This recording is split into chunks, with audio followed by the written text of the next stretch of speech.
وطن عشق من، هموطن جان من، وطن روح من، عز و ایمان من.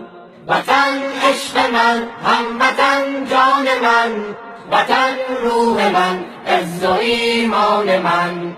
وطن در رهت جان نثاری کنم، ز خون خاک تو آب یاری کنم. چه ارزش بود در رهت جان دهم، به خاکت ز خون لاله کاری کنم، به خاکت ز خون لاله کاری کنم. زنم بوسه بر بیرق و خاک تو، بنازم به شیران بی باک تو. خرامان و قران همه صف شکن، نظر آورن سوی افلاک تو، نظر آورن سوی افلاک تو. وطن عشق من، هموطن جان من، وطن روح من، عز و ایمان من. وطن در رهت جان نثاری کنم، ز خون خاک تو آب یاری کنم. چه ارزش بود در رهت جان دهم، به خاکت ز خون لاله کاری کنم، به خاکت ز خون لاله کاری کنم. سپهدار من چون خدا یار تو، دعای شهیدان مددکار تو. به میدان هراسان شده دشمنت، بنازم به گرمی بازار تو، بنازم به گرمی بازار تو.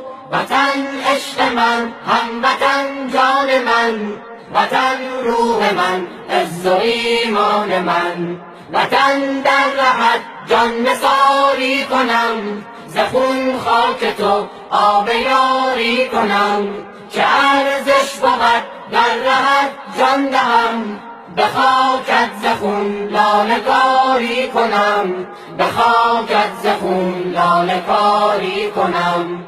وطن در رهت جان نثاری کنم، ز خون خاک تو آب یاری کنم. چه ارزش بود در رهت جان دهم، به خاکت ز خون لاله کاری کنم، به خاکت ز خون لاله کاری کنم. وطن عشق من، هموطن جان من، وطن روح من، عز و ایمان من. وطن در رهت جان نثاری کنم، ز خون خاک تو آب یاری کنم.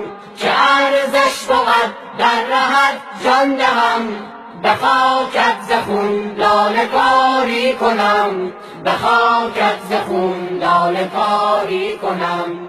وطن عشق من، برخیز که دین خود به شهیدان ادا کنی، برخیز که دین خود به شهیدان ادا کنیم. وقت است دگر که نیک و بد از هم جدا کنیم. اینان که پرچم نفاق به دستها گرفته اند، سستی ز ماست که هله هله بر پا گرفته اند. اینان سفیر شیطنت و انتحاری اند، مسئول دود و آتش و خونهای جاری اند. از ما گذشت رحم بر این بچه ها کنید، سرگشته های دامنه کوچه ها کنید. دشمن هراس می کند از این تبار پاک، شیران خفته اند که افتاده روی خاک. گر اتحاد ملت افغان علم شود، شاید رئیس دولت ما با جنم شود. پشتش تو کوه و قرص و دلش گرم می شود، کی پیش چشم رقیبان به شرم می شود. درود خدا و ملائکه‌اش به روان پاک و مطهر شهدای گلگون کفن، که در راه میهن از جان شیرین خود گذشتند و ندای آزادگی را لبیک گفتند.